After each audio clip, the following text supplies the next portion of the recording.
James, do you think we should start off by I'll ask you who you are, and then you can ask me who I am. Oh, okay. Yeah. So, who are you, James? But Patrick, you should know, we've been working together for almost 10 years now, and we've known each other even longer than that. Who am I? Who are you really? Who am I really? I don't know. I've been struggling with that question for a long time. I mean, the short answer is, I'm on my third career, 10 years in the Navy, 15 years running private members club and service offices, a bit like a sort of Georgian version of WeWork. And then I met you because you used to come to my club. And when I was deciding what to do, I was either going to go with Mr. Wild or Mr. Tame.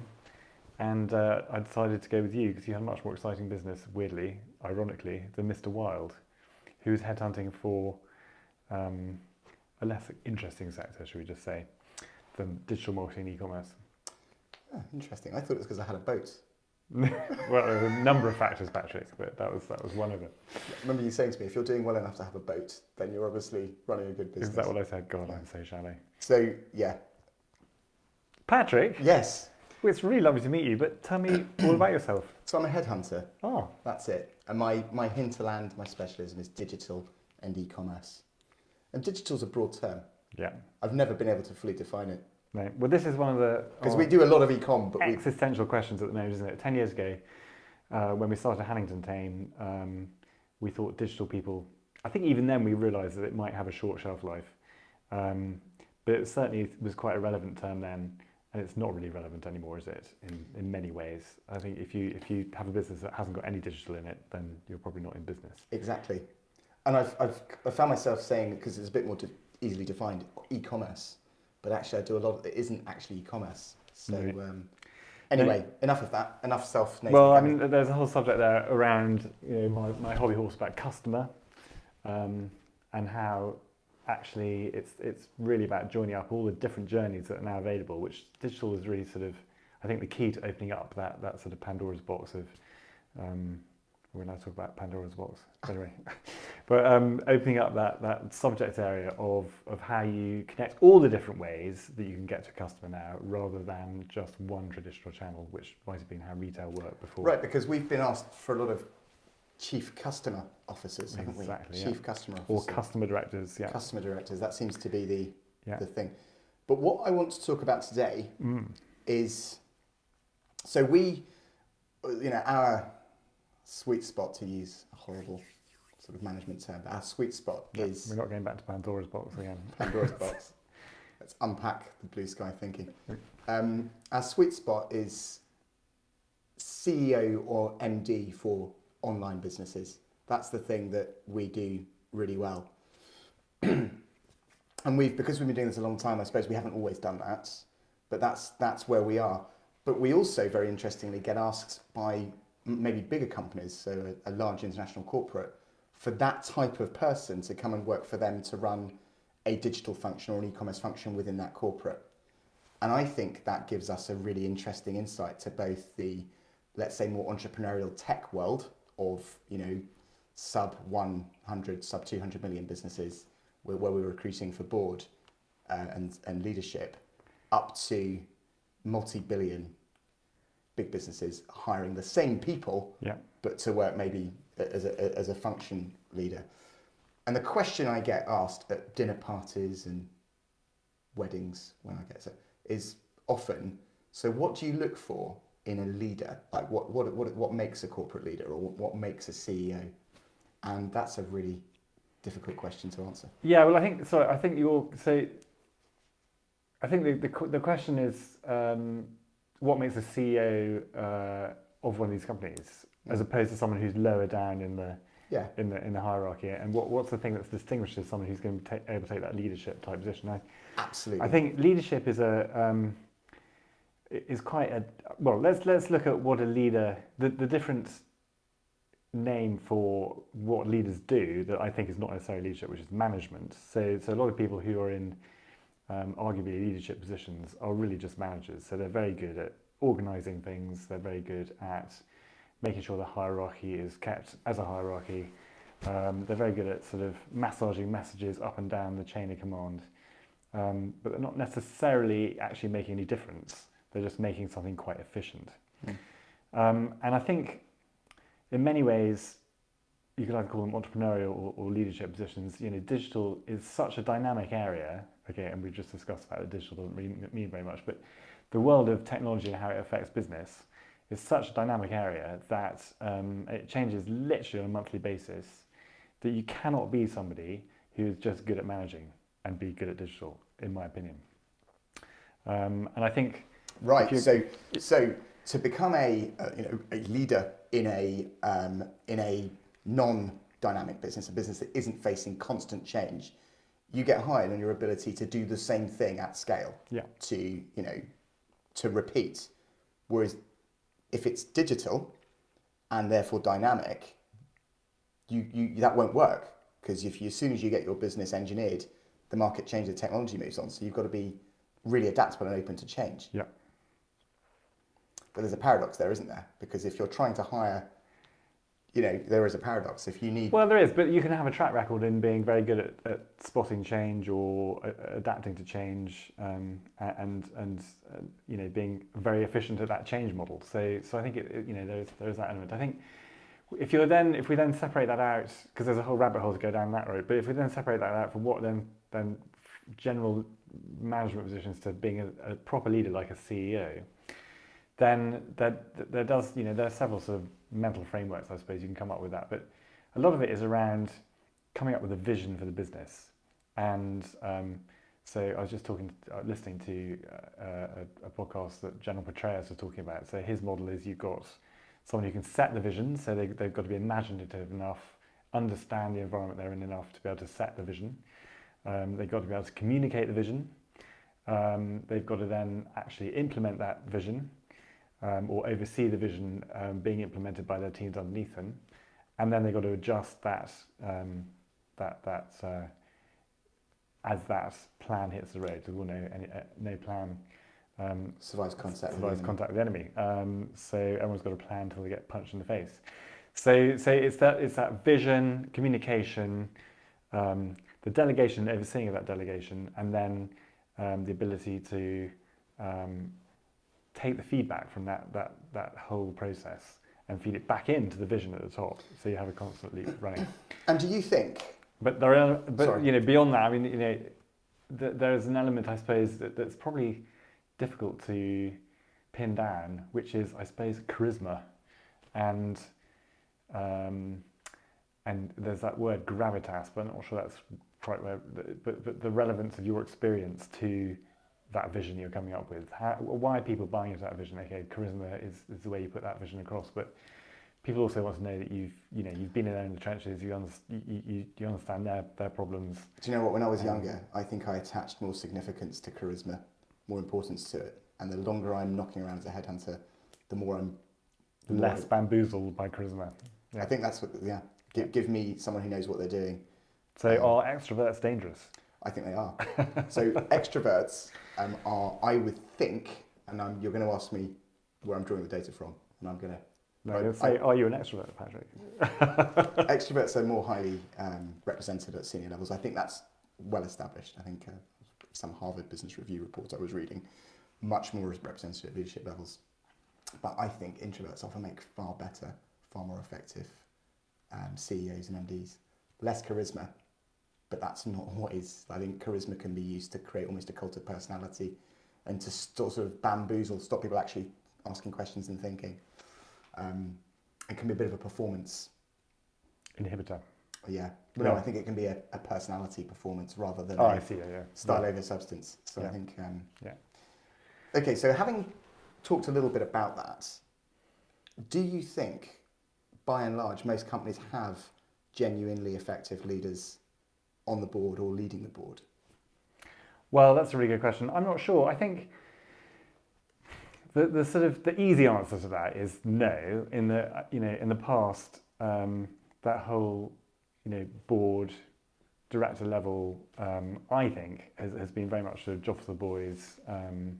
You do your time. You do your time. It's a very self-serving, quite insular group of people. So once you get on a board, then you get asked to go on other boards, and regardless of your performance. Yeah, and it's very much a word of mouth thing. Now that's changing for two reasons. One, because I think quite right, is huge emphasis on diversity and equality in boards, and that's got to be right. How can you have a women's fashion retailer that only has men who are over 50 on their board? I mean, that's just ridiculous. You cannot possibly. It just doesn't make any sense to me.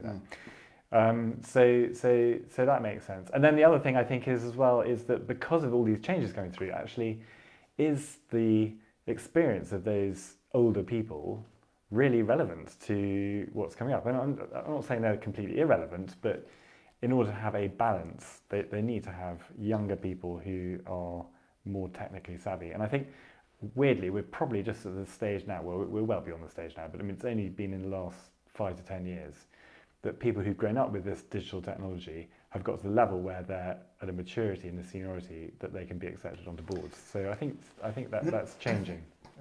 I think there is because I've only ever really, apart from a few years at the beginning of my recruitment, I've only ever really worked with digital e-com tech businesses. And I find it fascinating when I suddenly find myself in a different environment because, Acme International Corporation wants to hire someone from my network. And I find a lot of them are ridiculous, utterly ridiculous. And someone explained to me, well, of course, the entire existence of this organization is fueled by its need not to change. Everything is about reinforcing what is already here. We have a winning model and we reduce risk. And I think this goes right back to the way people get churned out of education. Monkey see, monkey do. We deal too much with received wisdom, and we get indoctrinated into the received way of doing things. And if you get a job in a corporate, you get absolutely schooled in our way of doing things because this model works. That is its strength. But when you get into a leadership position at the top of that organization, your entire life has been about reinforcing the orthodoxy and supporting it, and you've really been put on that board because the shareholders, the last thing they want is change.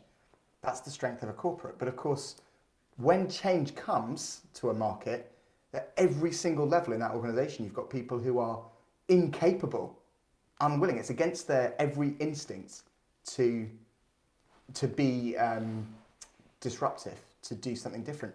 And actually, if you've got a business model in a stable market that works, you don't want disruption. Yeah. You just don't want it. So for me, I think one of the things that I find fascinating is I can imagine these very, very big oil tankers. It's a well-used analogy for a reason, the oil tanker.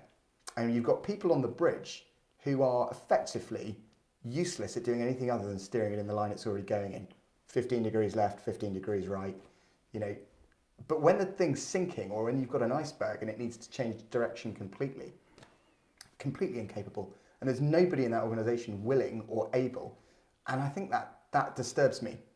And it's often been said that it does disturb me because every big corporation will eventually destroy itself because its inability to change. Yeah, well, I think let's go back to first principles here, because I think if you think about why, there's always a reason why these things happen. Why do companies have these hierarchical structures that are very, resistant to change? Well, back in the day, if you wanted to sell pet food, you built a pet food factory and it would take you 5 years to build it. And once it was up and running, the most important thing was to make sure that it was selling as much pet food as possible, and nothing really changed.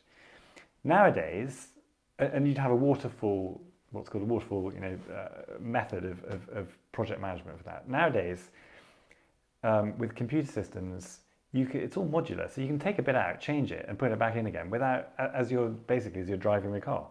So that's a completely different way of doing things, and it means that people who understand that can move much, much faster than people who are stuck in sort of industrial revolution way of doing things, where it takes years to actually get a company up and running. It takes millions of capital. Now it's all about programming. It's all about little modules of software that go in and out, that you can test on a very small scale. If it works, you reinforce that success. If it doesn't work, you kill it and start something else.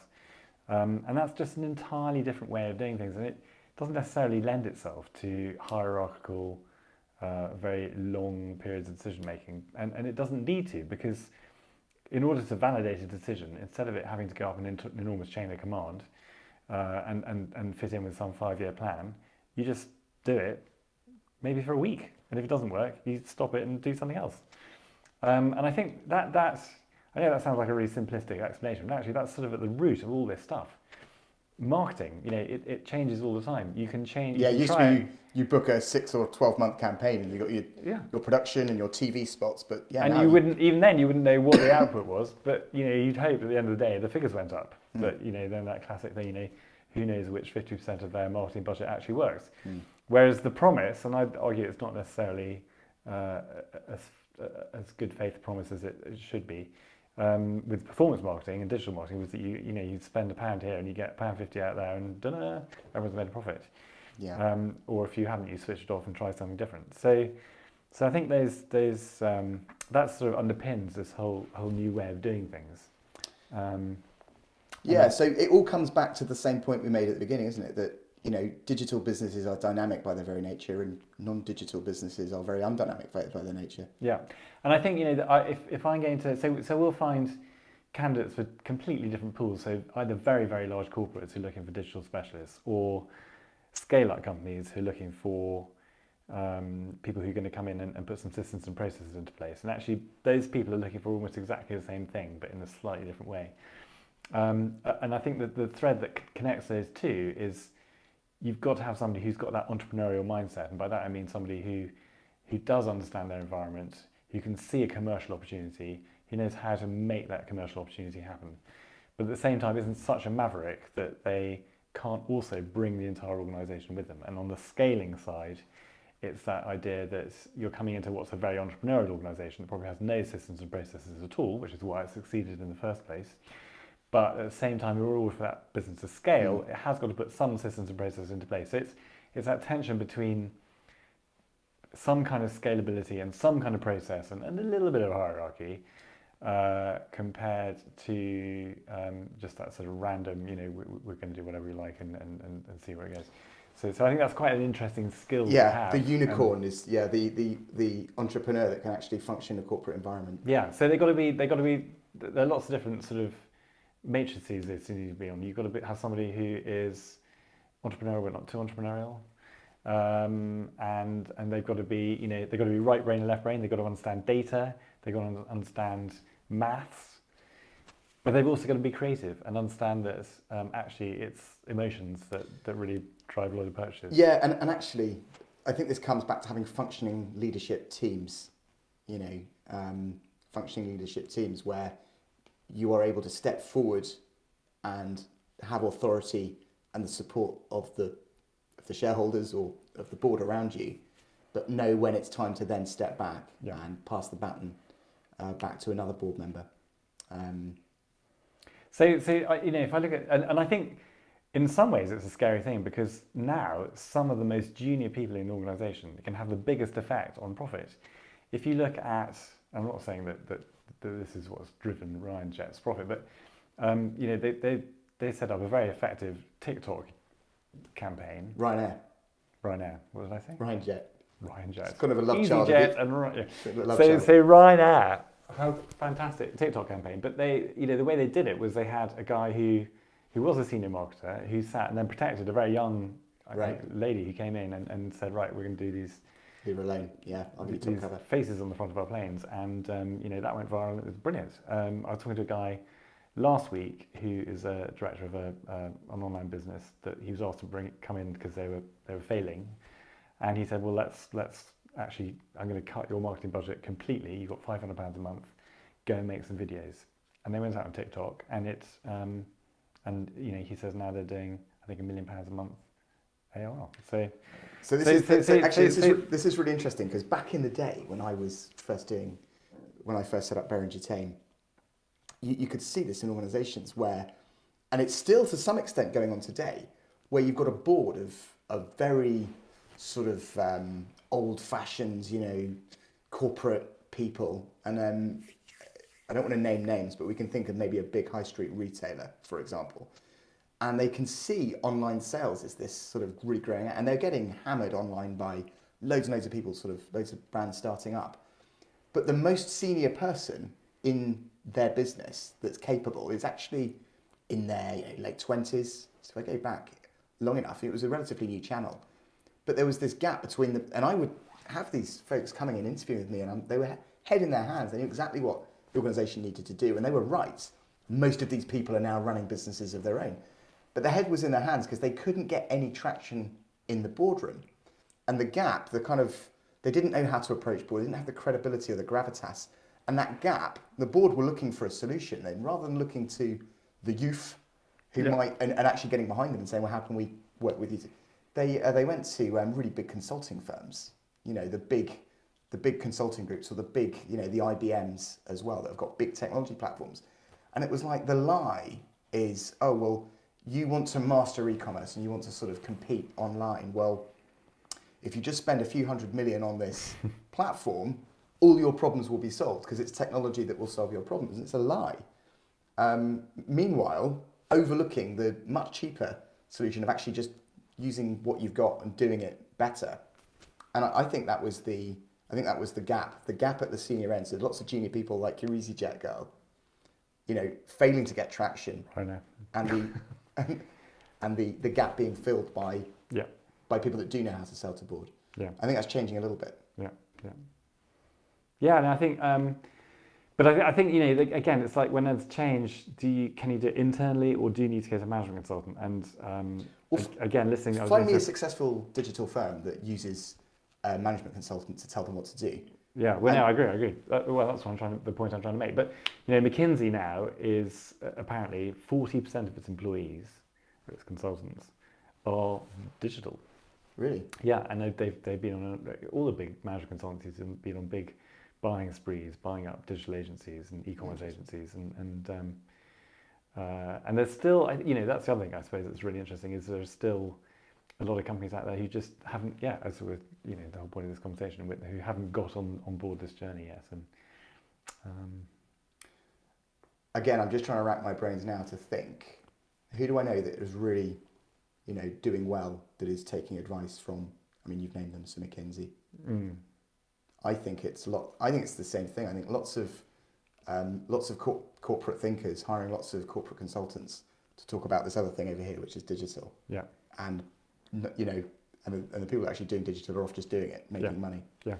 And that's the thing about digital, you can just do it, and it doesn't need to cost very much, and you can try it out and see how it works. Who was it was telling me, I guess be careful not to name names on video, but who was it was telling me that they had an idea on a Thursday, and I think a consulting company come back with a £350,000 for us to build this app and scope it all out.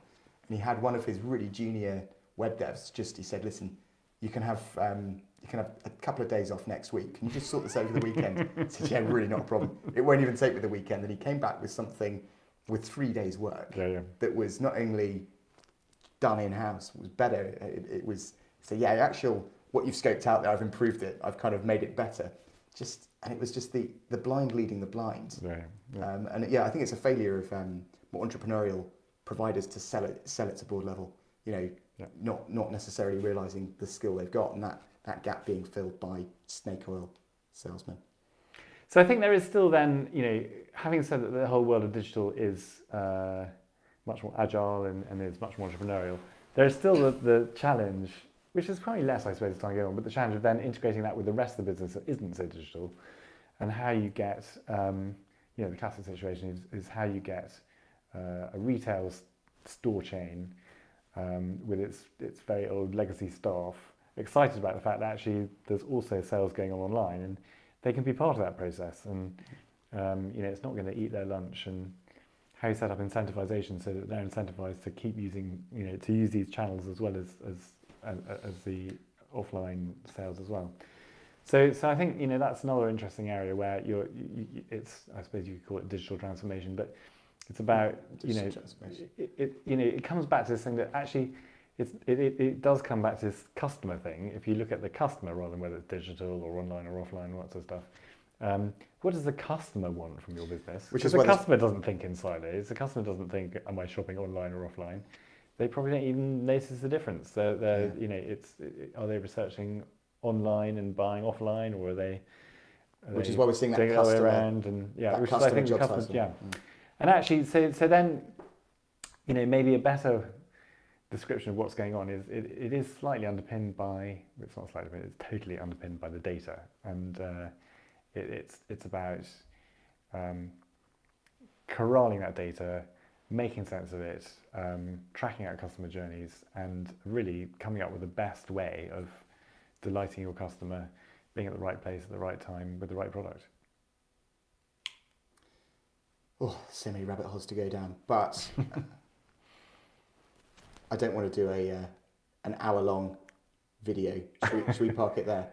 Yeah, I think that's... Should we just do a final thought? Because I think the question was, what is it we look for in leaders, and coming from a digital background? And I think we've answered the question by saying people who have the ability to deal with change. Yeah, I think it's so in my mind, you've got to have a good understanding of the digital environment.